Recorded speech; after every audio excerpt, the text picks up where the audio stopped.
Bismillahirrahmanirrahim. Assalamualaikum warahmatullahi wabarakatuh. Alhamdulillahi wa kafa. Summa salatu wassalamu ala nabiyyil mustafa wa alihi wa ashabihi wa man ihtada. Amma ba'du, ikhwani fid din rahimani wa rahimakumullah. Dengan senantiasa mohon inayah, taufik dan keberkahan dari Allah Subhanahu wa taala, insyaallah taala kita akan melanjutkan kembali kajian tafsir singkat Al-Qur'an Al-Karim. Pada kesempatan malam hari ini kita masih berada dalam pembahasan tafsir singkat surah Az-Zumar. Qala Allah Ta'ala fi kitabihil karim, A'udzu billahi minasy syaithanir rajim. Faman adzlamu mimman kadzdzaba 'ala Allah. Faman adzlamu, maka siapakah yang lebih zalim? Artinya tidak ada orang yang lebih zalim mimman kadzdzaba 'ala Allah, dibandingkan orang yang kadzdzaba 'ala Allah, iftara 'ala Allah, yang membuat-buat kedustaan atas Allah Subhanahu wa taala, yang berupa menisbatkan anak kepada Allah Subhanahu wa taala atau mempersekutukan Allah Subhanahu wa taala dengan selain Allah Subhanahu wa ta'ala. Inilah perbuatan dusta yang mereka nisbatkan kepada Allah Subhanahu wa ta'ala. Wa kadzdzaba bisidqi idza ja'ahu. Wa kadzdzaba bisidqi, dan mendustakan terhadap sidq, terhadap kebenaran, yakni apa yang dibawa oleh Rasul Muhammad sallallahu alaihi wa ala alihi wasallam. Ma jaa bihi Muhammadun sallallahu alaihi wa ala alihi wasallam idza jaahu, ketika datang kepadanya. Artinya kedustaan yang dia lakukan adalah kedustaan ketika Al-Quran datang kepada mereka. Mereka sama sekali tidaklah mempergunakan pemikiran mereka. Mereka tidak mempergunakan pemikiran mereka untuk menyelidiki, menelaah apa yang dibawa oleh Rasul Muhammad sallallahu alaihi wasallam. Tetapi begitu kebenaran yang dibawa oleh Nabi Muhammad sallallahu alaihi wasallam datang, langsung didustakan. Maka orang yang seperti ini, tidak ada orang yang lebih zalim dibandingkan orang yang berbuat seperti ini. Karena orang yang seperti ini, ayol ikhwah, orang yang sama sekali tidak mempunyai sifat adil dalam dirinya. Orang yang tidak punya sifat insaf pada dirinya di dalam apa yang dia dengarkan dari orang lain. Alaysa fi jahannama maswal lil kafirin? Bukankah fi jahannam, di dalam neraka jahannam, maswal lil kafirin, tempat kediaman orang-orang yang kafir, yakni tempat kediaman mereka yang berbuat kedustaan kepada Allah Subhanahu wa taala, yang mendustakan terhadap kebenaran yang dibawa oleh Nabi sallallahu alaihi wasallam ketika datang kepada mereka, tidak lain dan tidak bukan adalah neraka jahannam. Kemudian Allah Ta'ala berfirman, Walladzi jaa bisidqi wa saddaqa bihi, dan orang yang datang membawa kebenaran, yakni Rasulullah Muhammad sallallahu alaihi wa ala alihi wasallam, wa saddaqa bihi, dan membenarkannya, yakni Rasul sallallahu alaihi wa ala alihi wasallam.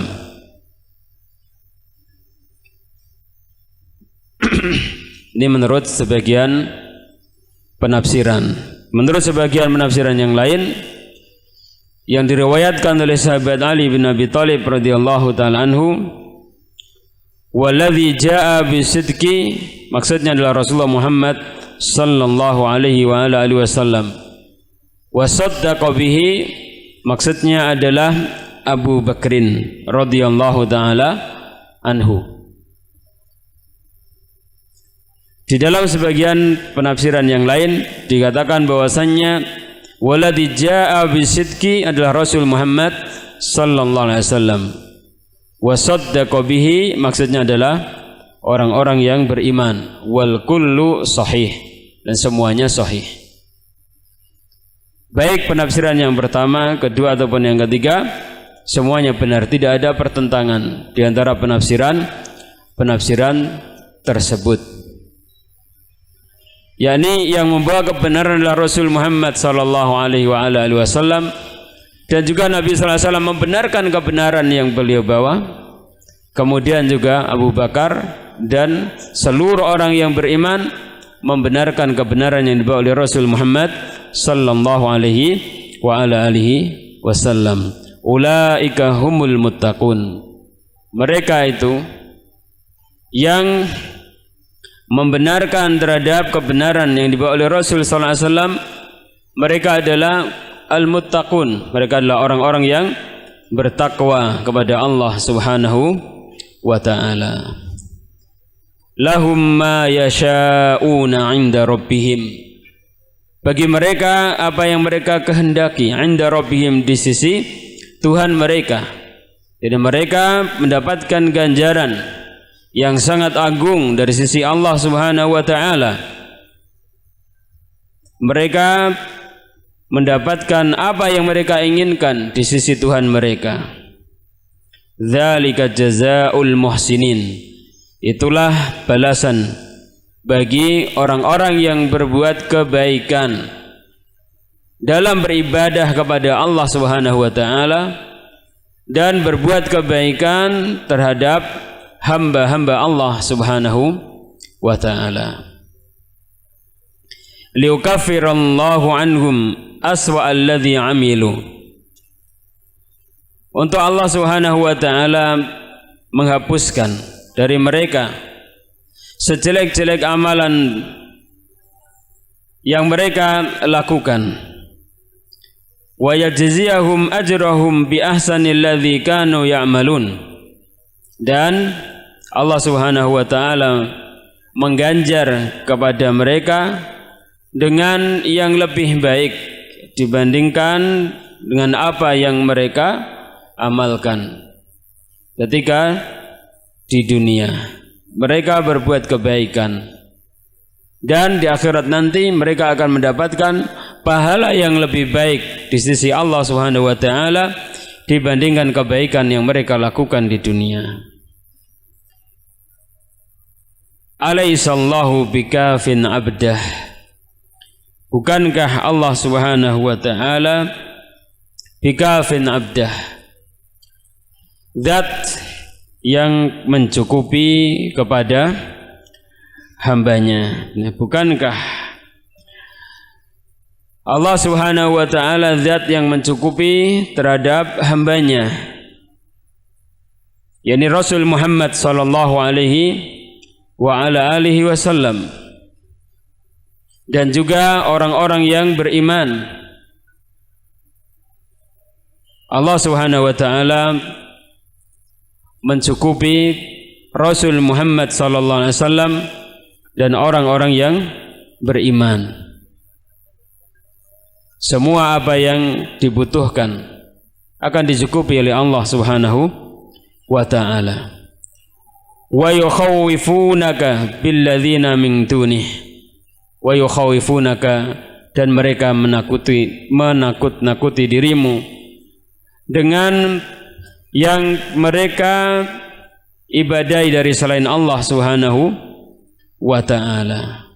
Wallahu a'lamu bissawab. Di dalam sebagian kitab tafsir disebutkan bahwasanya kaum kafir Quraisy mengatakan kepada Nabi sallallahu alaihi wasallam, kami takut kepadamu wahai Rasul Muhammad sallallahu alaihi wasallam, kalau seandainya kamu itu terkena walaknya, ya, terkena walak dari Tuhan-Tuhan kami, terkena bencana, ya, dari Tuhan-Tuhan kami, atau istilahnya orang Jawa kualat, ya.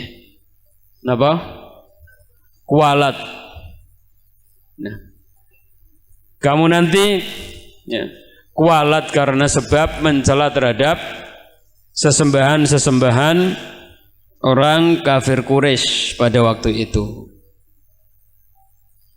Mereka menakut-nakuti Rasulullah Muhammad sallallahu alaihi wasallam dengan ucapan mereka yang seperti ini.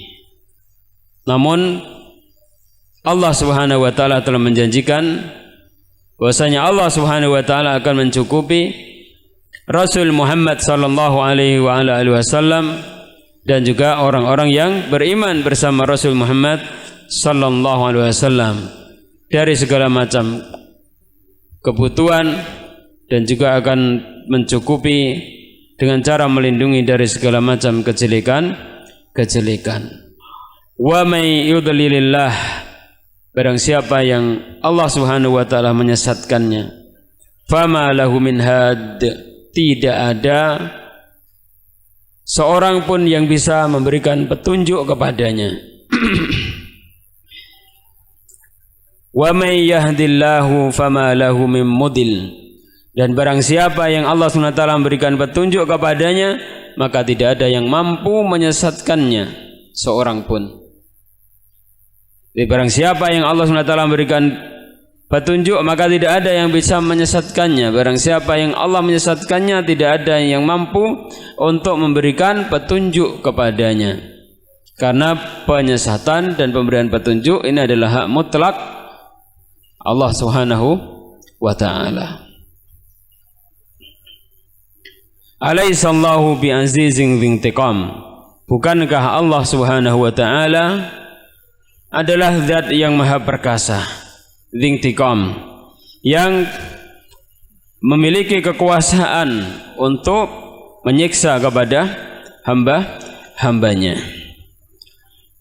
Kemudian Allah Ta'ala berfirman, wala in sa'altahum man khalaqas samawati wal arda, dari orang-orang kafir yang mereka menakut-nakuti Rasul Muhammad sallallahu alaihi wasallam, bahwasanya sesembahan mereka itu bisa menimpakan kemadaratan kepada Nabi sallallahu alaihi wasallam.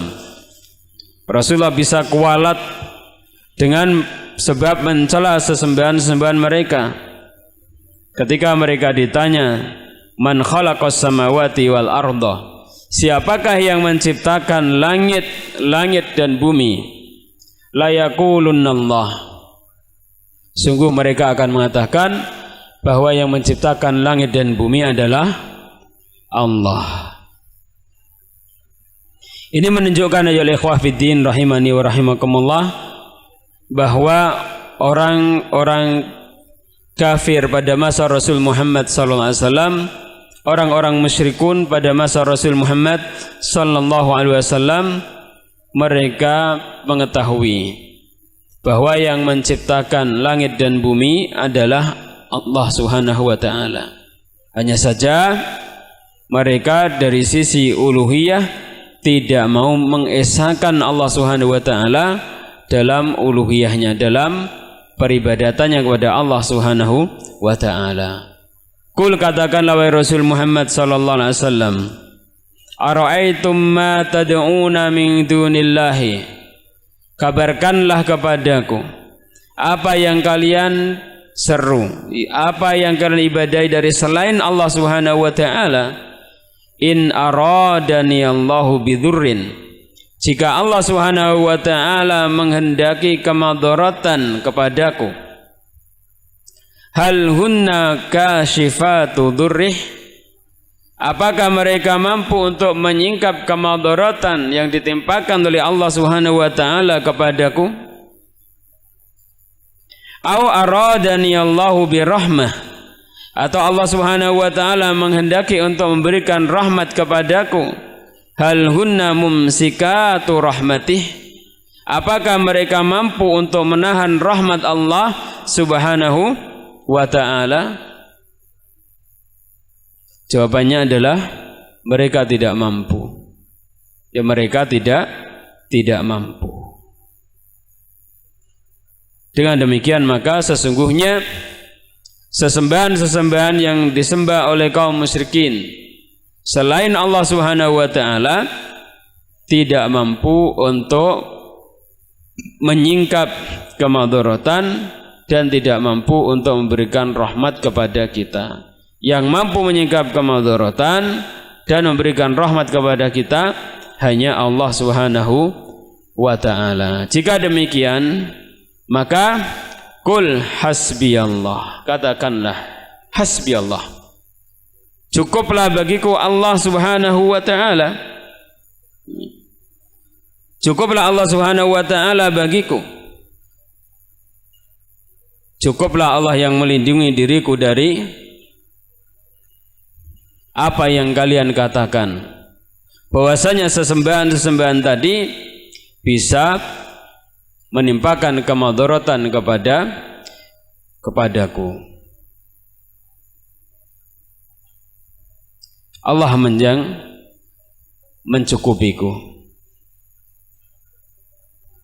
Alaihi yatawakkalul mutawakkilun, hanya kepada Allah bertawakal orang-orang yang bertawakal. Ayo ikhwatiddin rahimani wa rahimakumullah, apabila kita mengetahui bahwasannya Allah Subhanahu wa taala kafin abdahu, Allah Subhanahu wa taala yang mampu memberikan kemadaratan dan memberikan rahmat kepada kita, maka tidak lain dan tidak bukan dalam segala urusan kita katakan hasbi Allah, cukuplah bagiku Allah Subhanahu wa taala. Karena itu hendaknya kita senantiasa bertawakal kepada Allah Subhanahu wa taala dalam segala urusan kita. Setelah kita mengambil sebab-sebab yang disyariatkan oleh Allah Subhanahu wa taala dalam segala urusan kita, kita pasrahkan hati kita. Kita berdp-dp di hadapan Allah Subhanahu wa taala dan kita katakan qul hasbiyallah, katakanlah cukup bagiku Allah Subhanahu wa ta'ala. Kemudian Allah Subhanahu wa ta'ala berfirman, qul ya qaumi a'malu ala makanatikum. Qul, katakan wahai Rasul Muhammad sallallahu alaihi wasallam, wahai kaumku, beramallah kalian ala makanatikum, ay ala halikum allati antum alaiha, di atas keadaan kalian yang kalian berada di atasnya.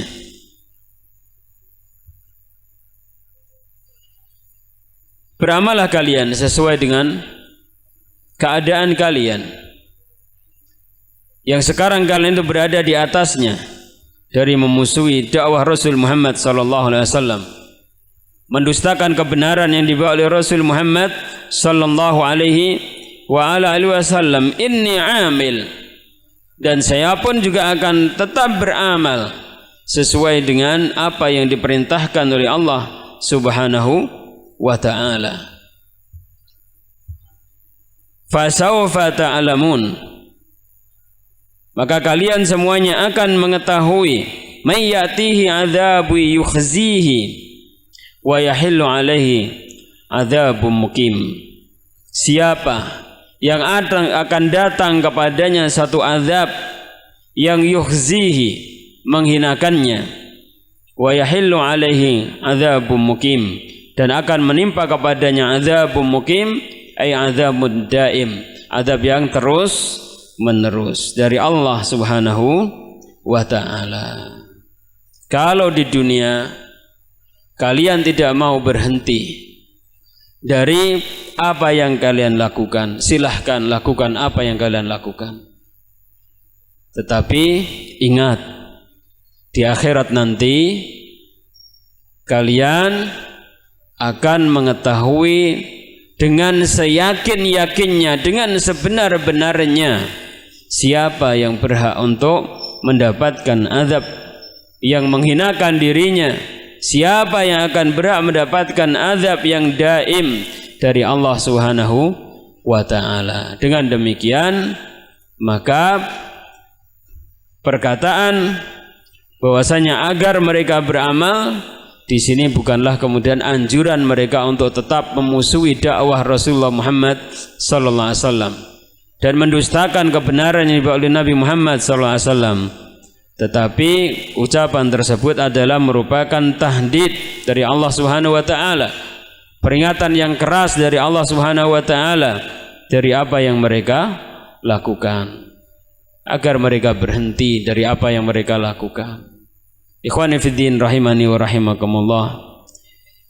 Mudah-mudahan apa yang kita pelajari bersama bermanfaat bagi kita semuanya, dan semoga Allah Subhanahu wa taala mengampuni kekurangan-kekurangan, kesalahan-kesalahan yang ada dalam kajian kita yang singkat ini. Mudah-mudahan sekali lagi bermanfaat bagi kita semuanya, dan mudah-mudahan bisa menjadi sarana bagi kita semuanya untuk istiqomah di jalan Allah Subhanahu wa ta'ala hingga datangnya al-yakin kepada kita semuanya. Wassallallahu wasallam ala nabiyyina Muhammadin wa ala alihi wa sahbihi ajmain wa akhiru da'wana alhamdulillahi rabbil alamin. Wassalamualaikum warahmatullahi wabarakatuh.